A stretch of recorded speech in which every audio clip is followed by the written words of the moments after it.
स्वागत है हिंदी साहित्य में। हिंदी साहित्य के हिंदी कहानी के अंतर्गत आता आज हम कहानी देखेंगे पिता। कहानी का नाम है पिता और इसके लेखक हैं ज्ञान रंजन और वाचन स्वर है अवनीश का। आइए वाचन करते हैं कहानी पिता। उसने अपने बिस्तर का अंदाज लेने के लिए मात्र आध पल को बिजली जलाई। बिस्तरे फर्श पर बिछे हुए थे। उसकी स्त्री ने सोते सोते ही बड़बड़ाया, आ गए, और बच्चे की तरफ करवट लेकर चुप हो गई। लेट जाने पर उसे एक बड़ी डकार आती मालूम पड़ी। डकार आई नहीं मालूम पड़ी बस, लेकिन उसने डकार नहीं ली। उसे लगा कि ऐसा करने से उस चुप्पी में खलल पड़ जाएगी। अब पता नहीं कैसे डकार रोक ली जो चारों तरफ भरी है। मतलब छींक को कोई रोक नहीं पाता, डकार को कोई रोक नहीं पाता। और काफ़ी रात हो गया, ऐसा होना उचित नहीं है। अभी घनश्याम नगर के मकानों के लंबे सिलसिलों के किनारे किनारे सवारी गाड़ी धड़धड़ाती हुई गुजरी। थोड़ी देर तक एक बहुत साफ भागता हुआ शोर होता रहा। सर्दियों में जब यह गाड़ी गुजरती है तब लोग एक प्रहर की खास नींद ले चुके होते हैं। गर्मियों में 11:30 का कोई विशेष मतलब नहीं होता। यूँ उसके घर में सभी जल्दी सोया करते, जल्दी खाया और जल्दी उठा करते। मतलब 8-9 बजे सो जाते हैं और जल्दी खाते भी हैं, जल्दी सोते भी हैं और 3-4-5 बजे उठ भी जाते हैं।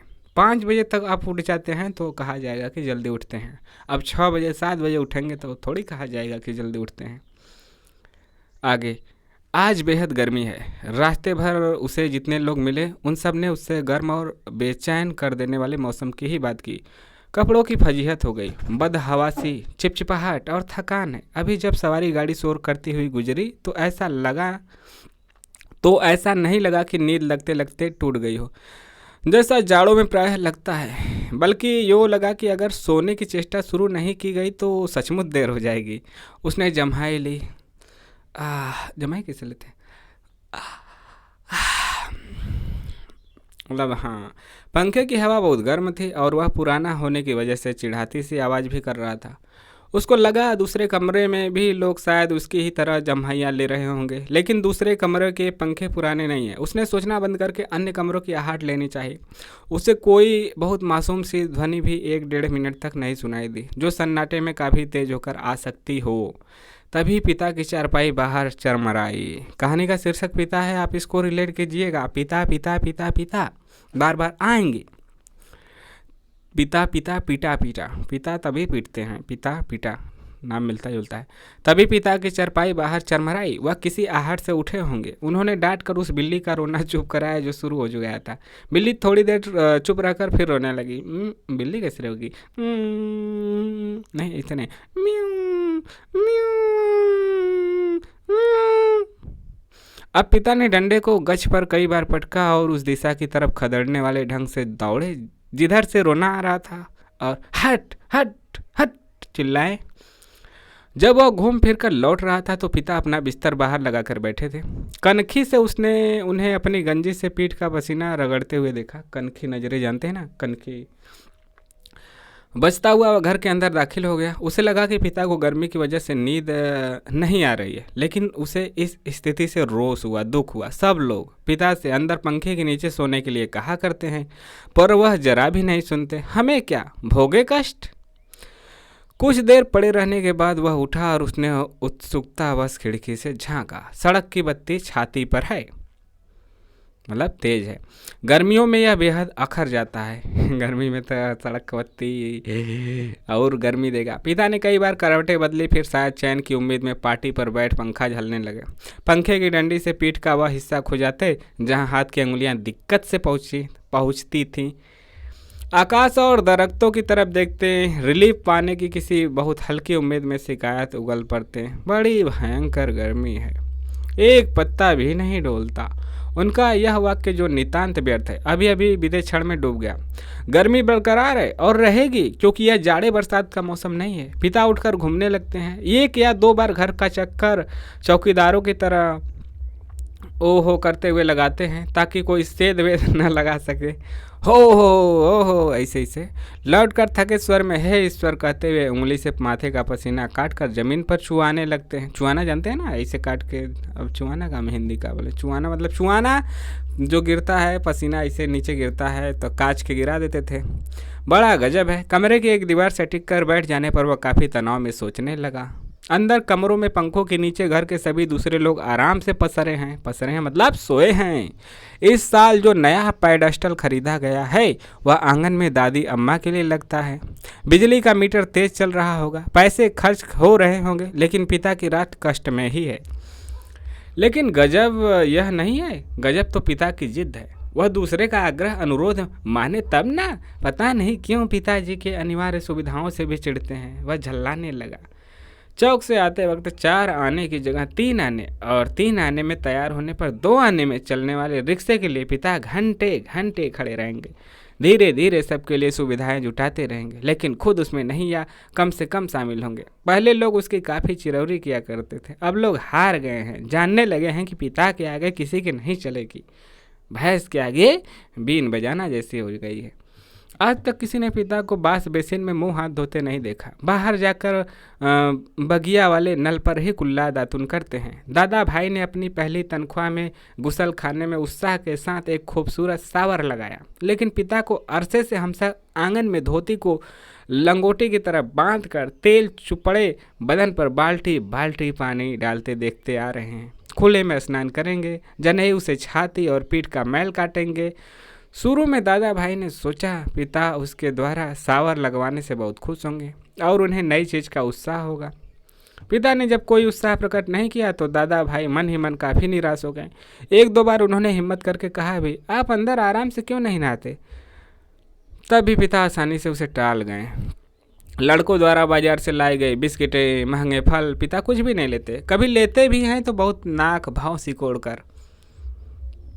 उसके बेस्वाद होने की बात पर शुरू में ही वो जोर देते हुए कहते हैं अपनी अमावट गजक और दाल रोटी के अलावा दूसरों द्वारा लाई गई चीज़ों की श्रेष्ठता से वह कभी प्रभावित नहीं होते। वह अपने हाथ पांव जानते हैं और अपना अर्जन और उसी में संतोष है। वे पुत्र जो पिता के लिए कुल्लू का सेब मंगाने और दिल्ली एम्पोरियम से बढ़िया धोतियाँ मंगाकर उन्हें पहनाने का उत्साह रखते हैं, अब तेजी से पिता विरोधी होते जा रहे हैं। सूखी बच्चे भी अब गाहे बगाहे मुंह खोलते हैं और क्रोध उगल देते हैं। लद लद बाहर आम के 2 सीकरों के लगभग एक साथ गिरने की आवाज़ आई। वह जानता है पिता आवाज़ से स्थान साधने की कोशिश करेंगे। टटोलते टटोलते अंधेरे में आम खोजेंगे और खाली गमले में इकट्ठा करते जाएंगे। शायद ही रात में 1-2 आम उसके चूक जाते हैं, मतलब एक भी नहीं छोड़ते, ढूंढने पर नहीं मिलते। जिनको सुबह पा जाने के संबंध में उन्हें रात भर संदेह होता रहता है कि कहीं को अमवा छूट तो ना गयल। दीवार से काफ़ी देर तक एक ही तरह टिके रहने से उसकी पीठ दुखने लगी थी। नीचे रीढ़ के कमर वाले हिस्से में रक्त की चेतना बहुत कम हो गई। उसने मुद्रा बदली। बाहर पिता ने फाटक खोलकर सड़क पर लड़ते चिचियाते कुत्तों को हड़काया। कुत्ता आपस में लड़ रहे थे, चिचिया रहे थे, जड़ा में चिचिया नहीं, गर्मी गर्मी गर्मी।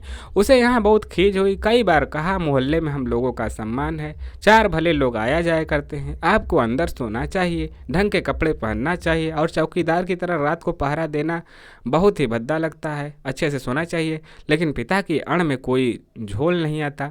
उल्टा सीधा पता नहीं कहाँ किस दर्जी से कुर्ता कमीज सिलवा लेते हैं। टेढ़ी जेब, सदरी के बटन ऊपर नीचे लगा, सभा सोसाइटी में चले जाएंगे। घर भर को बुरा लगता है। लोगों के बोलने पर पिता कह देते हैं आप लोग जाइए ना भाई, काफ़ी हाउस में बैठिए, झूठी वैनिटी के लिए बेरा को टिप दीजिए, रहमान के यहाँ 1.5 रुपये वाला बाल कटाइए, मुझे क्यों घसीटते हैं। लोगों का बोलना चुटकी भर में धरा का धरा रह जाता है। पिता वैसे तो चुप रहते हैं, लेकिन जब बात बहस में उन्हें खींचा जाता है तो काफ़ी करारी और हिंसात्मक बात कह जाते हैं। उल्टे उन्हें घेरने वाले हम भाई बहन अपराधी बन जाते हैं। कमरे से पहले एक भाई खिसकेगा, फिर दूसरा भाई, फिर बहन और फिर तीसरा। चुपचाप जब खींचे हारे खिसकते रहेंगे, अंदर फिर माँ जाएगी और पिता विजयी पिता कमरे में गीता पढ़ने लगेंगे या झोला लेकर बाजार सौदा लेने चले जाएंगे। होता हमेशा यही है। सब मन में तय करते हैं आगे से पिता को नहीं घेरेंगे, लेकिन थोड़ा समय गुजर जाने के बाद फिर लोगों के मन पिता के लिए उमड़ने लगता है। लोग लोगों को मौका ढूंढने लगते हैं पिता को किसी प्रकार अपने साथ सुविधाओं में थोड़ा बहुत शामिल कर सकें, पर ऐसा नहीं हो पाता। वह सोचने लगा, भूखे के सामने खाते समय होने वाली व्यथा सरीखी किसी स्थिति में हम रहा करते हैं। यद्यपि अपना खाना हम कभी स्थगित नहीं करते, फिर भी पिता की असंतृप्ति के कारण व्याकुल और अधीर तो है ही। पिता अद्भुत हैं, विचित्र भी हैं। वह सोचते हुए उठा। कमरे में घूमने या सिगरेट पी सकने की सुविधा नहीं थी, अन्यथा वह वैसा ही करता। उसने सो जाने की इच्छा की और अपने को असहाय पाया। शायद नींद नहीं आ सकेगी, यह ख्याल उसे घबराने लगा। पिता अद्भुत और विचित्र हैं, यह बात वह भूल नहीं रहा था। पिछले जाड़ों में वह अपने लोभ को कुचलकर बमुश्किल एक कोट का बेहतरीन कपड़ा पिता के लिए लाया। पहले तो वह उसे लेने को तैयार नहीं हुए, लेकिन माँ के काफ़ी घुड़कने फुड़कने से राजी हो गए और उसे खुलदाबाद के किसी लपटू दर्जे के यहाँ सिलाने चल दिए। सुधीर ने कहा, कपड़ा कीमती है, चलिए एक अच्छी जगह आपका नाप दिलवा दूँ, वह ठीक से सिएगा, मेरा परिचित भी है। इस बात पर पिता ने काफ़ी हिकारत उगली। वह चिढ़ उठे, मैं सबको जानता हूँ, वहीं म्यूनिसिपल मार्केट के छोटे मोटे दर्जियों से काम कराते और अपना लेबल लगा लेते हैं। साहब लोग, मैंने कलकत्ते के हॉल एंडरसन के सिले कोट पहने हैं अपने ज़माने में, जिनके यहाँ अच्छे खासे यूरोपियन लोग कपड़े सिलवाते थे। ये फैशन वैसन जिसके आगे आप लोग चक्कर लगाया करते हैं, उसके आगे पाँव की धूल है। मुझे व्यर्थ पैसा नहीं खर्च करना। कितना परस्पर विरोधी तर्क किया पिता ने। ऐसा वह अपनी जिद को सर्वोपरि रखने के लिए क्या करते हैं। फिर सुधीर ने भी कपड़ा छोड़ दिया। जहाँ जाइए सिलवाइए, भाड़ में झोंकाइए, हमें क्या, वह धीमे धीमे बुदबुदाया। ऐ पिता बाहर अकबका कर उठ पड़े। शायद थोड़ी देर पहले जो आम बगीचे में गिरा था, उसकी आवाज़ जैसे अब सुनाई पड़ी हो। वह खिड़की के बाहर देखने लगा। किंचित टिका टिका सा पीठ के पसीने से बनियान छिपक गई थी। बेहद घुटती हुई गर्मी, मन उसका मथा जाता था। बेबी पड़ी आराम से सो रही है, इससे कुछ पता नहीं। शायद पिता की खाट खाली थी, वह गिरा आम टटोलने के लिए बगिया में घुसे होंगे। पिता कितने विचित्र हैं, लंबे समय से केवल 2 ही ग्रंथ पढ़ते आ रहे हैं, यंत्रवत, नियमवत और कौन, रामायण और गीता। लंबे रामायण, वाल्मीकि, गीता, श्रीमद् भागवत गीता और रामायण, ठीक है, वाल्मीकि और वेद व्यास। लंबे 35 वर्षों तक अखंड केवल रामायण और गीता।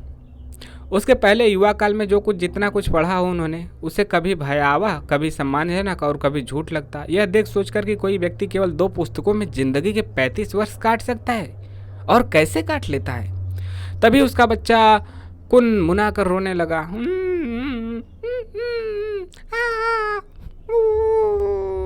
उसने तपाक से खिड़की छोड़ी और अपने बिस्तर पर झूठ मूठ सो गया। ऐसा न हो कि देवा बच्चे के रोने से उठ पड़े और उसे संदिग्धता अवस्था में देख बहुत से बेकार प्रश्नों द्वारा हल्काना शुरू कर दे। देवा बच्चे के मुंह में स्तन दे पहले ही से बेखबर हो गई। वह खुद बिस्तरे पर सोता मालूम पड़कर भी जागता रहा। स्तन चूसने की चप चप आवाज़ आती रही और थोड़ी बात बंद हो गई। हाँ, बच्चा मतलब कि भूखा गल हुई तो रोआ लगल रहा हुई। उसने तय किया कि वह देवा के बारे में ही कुछ सोचे अथवा उसके शरीर को छूता रहे। उसने देवा के कुल्हे पर हाथ रख दिया, लेकिन उसे तनिक भी उत्तेजना अपने अंदर महसूस नहीं हुई। उसने थोड़ी देर उत्तेजना की प्रतीक्षा की। अपनी इस हरकत से ऊब होने लगी और मन भी लांछित करने लगा। बाहर पिता सो या जाग रहे हैं, जैसा भी हो वह बड़े ज़बरदस्त हैं। इस समय बाहर रहकर बाहरी होते जा रहे हैं। घर के अंदरूनी हिस्सों में लोग आराम से या कम आराम से किसी तरह सो तो गए होंगे। वह विषादग्रस्त हुआ और अनुभव करने लगा, हमारे समाज में बड़े बूढ़े लोग जैसे बहू बेटियों की निजी जीवन को स्वच्छंद रहने देने के लिए अपना अधिकांश समय बाहर व्यतीत किया करते हैं। क्या पिता ने भी वैसा ही करना तो शुरू नहीं कर दिया? उसे पिता के बूढ़ेपन का ख्याल आने पर सिहरन हुई। फिर उसने दृढ़ता से सोचा, पिता अभी बूढ़े नहीं हुए, उन्हें प्रतिक्षण हमारे साथ साथ जीवित रहना चाहिए भर तक। पुरानी जीवन व्यवस्था कितनी कठोर थी। उसके मस्तिष्क में एक भिचाव आ गया। विषाद सर्वोपरि था।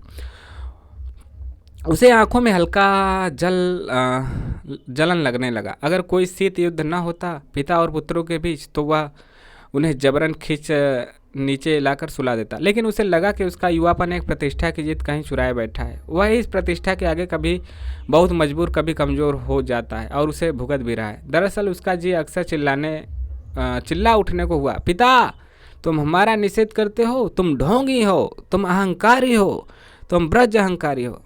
लेकिन वह कभी चिल्लाया नहीं, वो बस सोच रहा था मन मन। उसका चिल्ला सकना मुमकिन भी नहीं था। वह अनुभव करता, उसके सामने जिंदगी पड़ी है और पिता पर इस तरह झल्लाने में उसका नुकसान हो सकता है। उसको लगा पिता लगातार विजयी हैं, कठोर हैं तो क्या, उन्होंने पुत्रों के सामने अपने को कभी पसारा नहीं। लगता है दीवारों पर पसीना चूह चूहा आया है। खुद को छुरा भोग देने या दीवार पर सिर पटकने या सोती बीबी के साथ पाशविक हो जाने का ढोंग सोचने के बाद भी गर्मी की बेचैनी नहीं घटी। उसने ईश्वर को बुदबुदाना चाहा, लेकिन वैसा नहीं किया। केवल हल्के हल्के हाथ के पंजों से सिर के बालों को दबोच कर वह रह गया। मौसम की गर्मी से कहीं अधिक प्रबल पिता है। उसके सामने एक घटना मजबूती से टंग गई। उसने घटना को मन में दोहराया। वाई सोना में नौकरी करने वाला उसका कप्तान भाई बहन के यूनिवर्सिटी के खर्चे के लिए 10 वर्ष तक 50 रुपये महीना भेजता रहा। एक बार अकस्मात कप्तान भाई होली अवकाश मनाने घर आ गया। पिता ने उसके हाथ में उसके नाम की 1200 रुपये वाली एक पासबुक थमा दी। सबको यह बड़ा आकस्मिक लगा। कप्तान भाई को हैरत हुई और हल्की खुशी भी कि एकाएक काफ़ी रुपए मिल गए, लेकिन इस बात से उसे दुख और पराजय का भान हुआ। कि उसने अपने को छोटा महसूस किया। 2 वर्ष तक बहन के लिए उसने जो थोड़ा बहुत किया, 2 वर्ष तक 50-50 रुपये, 2 वर्ष तक तो 12×5=60, 1 साल का 600 हो गया, 2 साल का 1200 हो गया। 1200 का पिताजी ने उसे पासबुक पकड़ा दिया। वह सब एक पल में घटकर नगण्य हो गया। फिर भी वह अनुभव कर रहा था, कप्तान भाई ज़्यादा सोचते नहीं, खिलाड़ी तबीयत के हैं, यानी कि यान की तरह चुटकी में धरती छोड़ देते हैं। कितने मस्त थे कप्तान भाई। तो मतलब कि जो अपनी बहन को दे रहा था पढ़ाई के लिए, उसके पिता ने पूरा पासबुक बना दिया था कि कितना दिए हैं, उसको थमा दिए। उसे लगा कि पिता एक बुलंद भीमकाय दरवाजे की तरह खड़े हैं, जिससे टकरा टकरा कर हम सब निहायत पिद्दी और दयनीय होते जा रहे हैं। इस घटना को याद करके पिता के प्रति खिन्न हो जाने पर भी उसने चाहा कि वह खिड़की से पिता को अंदर आकर सो रहने के लिए आग्रह पूर्वक कहे, सोने के लिए, लेकिन वह ऐसा नहीं कर सका। वह असंतोष और सहानुभूति दोनों के बीच असंतुलित भटकता रहा। न लोको सेट से उठती इंजनों की संटिंग ध्वनि, न कंक्रीट और न ग्रैंड ट्रंक पर से होकर आती धूमनगंज की ओर इक्के दुक्के लौटते इक्को के घोड़ों की टापे, न झगड़ते कुत्तों की भौंक भौंक भौंक भौंक भौंक भौंक। कुत्ता कैसे भौंकल है। बस कहीं उल्लू एक गति, एक वजन और बीभत्सता में बोल रहा है। रात्रि में शहर का आभास कुछ पलों के लिए मर सा गया है। उसको उम्मीद हुई कि किसी भी समय दूर या पास से कोई आवाज़ अकस्मात उठाएगी, घड़ी टनटना जाएगी या किसी दौड़ती हुई ट्रक का तेज लंबा हार्न बज उठेगा और शहर का मरा हुआ आभास पुनः जीवित हो जाएगा। पूरा शहर कभी नहीं सोता या मरता। बहुत से सोते हुए जान पड़ने वाले संक्षिप्त ध्वनियों के साथ या लगभग ध्वनिहीनता के बीच जगे होते हैं। रात काफ़ी बीत चुकी है और इस समय यह सब सोचना सिवाय सोने के कितना निरर्थक है।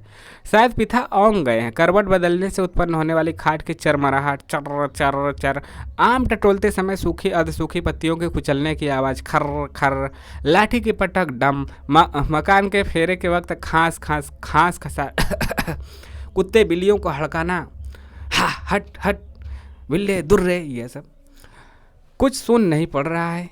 इस विचार से कि पिता सो गए होंगे उसे परम शांति मिली और लगा कि अब वह भी सो सकेगा। मतलब ये सब नहीं जब सुनाई दिया तो उसे लगा पिता सो गए हैं। शीघ्र नींद के लिए उसने टकटकी बांध कर पंखे की तरफ देखना शुरू किया। गर्म हवा के बावजूद दिन भर की व्यर्थ थकान और सोच विचार से पस्त हो जाने की वजह से वह नींद में चित्त हो गया। थोड़े समय के उपरांत वह एकाएक उचक कर उठ बैठा। उसने चारों तरफ कुछ देख पाने के लिए कुछ क्षणों तक गड़े हुए अंधेरों को घूरा। हुआ यह कि उसे शरीर में एकाएक बहुत गर्मी सी लगी। अजीब सी सरसराहट हुई। शायद पसीने में भीगी टांग पत्नी के बदन से छू गई थी। मुंह में बुरा सा स्वाद भर आया था। शायद पसीने से भीगी टांग पत्नी के बदन को छू गई थी। मुंह में बुरा सा स्वाद भर आया। किसी बुरी बीमारी के कारण अक्सर ऐसा हो जाया करता है। उठकर उसने 2-3 कुल्ले किए और ढेर सारा ठंडा पानी पिया। इतना सब कुछ वह अधनींद में ही करता रहा। आंगन से पानी पीकर लौटते समय उसने इत्मीनान के लिए खिड़की को बाहर देखा। अब तक नींद जो थोड़ी बहुत थी काफूर हो गई। पिता सो नहीं गए हैं अथवा कुछ सोकर पुनः जगे हुए, पता नहीं। अभी उन्होंने हे राम तू ही सहारा है कहकर जम्हाई ली है। ऐसा उन्होंने दबकर नहीं किया, रात के लिहाज से काफी शोर उठाते कहा है। शायद उन्हें इत्मीनान है कि घर में सभी लोग निश्चित रूप से सो रहे हैं। पिता ने अपना बिस्तर गोल मोड़ कर खाट के एक सिरे पर कर लिया और वहीं सुराही से प्याले में पानी लेकर अपनी खटिया के बांध तर कर रहे हैं। खटिया में मारा था, ठंडा करा था। सुराही से खाट तक और खाट से सुराही तक बार बार आते जाते। बहुत बार ऐसा करने पर खाट का बांध तर हुआ, मतलब खाट का खटिया का पानी से भेदे धन की ठंडी लगी। इसके बाद उन्होंने पानी पिया और पुनः एक बड़ी आवाज़दार जम्हाई के साथ लिपटे हुए बिस्तर का सिराना बना निखरी खटिया पर लेट गए। तड़का होने पर पता नहीं कितनी देर थी। थोड़ी देर बाद पंखा जमीन पर गिराकर उनका दायां हाथ खटिया की पार्टी में झूलने लगा मतलब नींद आ गई। चारों तरफ धूमिल चांदनी फैलने लगी। सुबह जो दूर है के भ्रम में पश्चिम से पूर्व की ओर कौवे कां कां कां करते उड़े। वह खिड़की से हटकर बिस्तरे पर आया। अंदर हवा कैसी है, लू की तरह गर्म है। दूसरे कमरे स्तब्ध हैं। पता नहीं बाहर भी उमस और बेचैनी होगी। वह जागते हुए सोचने लगा, अब पिता निश्चित रूप से सो गए हैं शायद। तो यह कहानी पिता आपके सामने समाप्त हुई। पिता की कहानी समाप्त होने का यह आपको कैसा लगा ज़रूर बताइएगा। पिता कहानी जो ज्ञान रंजन के द्वारा लिखी गई है वाचन और अवनीश का, यह आपको कैसा लगा? अच्छा लगा हो तो लाइक शेयर और सब्सक्राइब करना ना भूलें। मिलेंगे किसी नेक्स्ट कहानी के साथ, तब तक के लिए जय हिंद जय भारत। आपका दिन शुभ हो।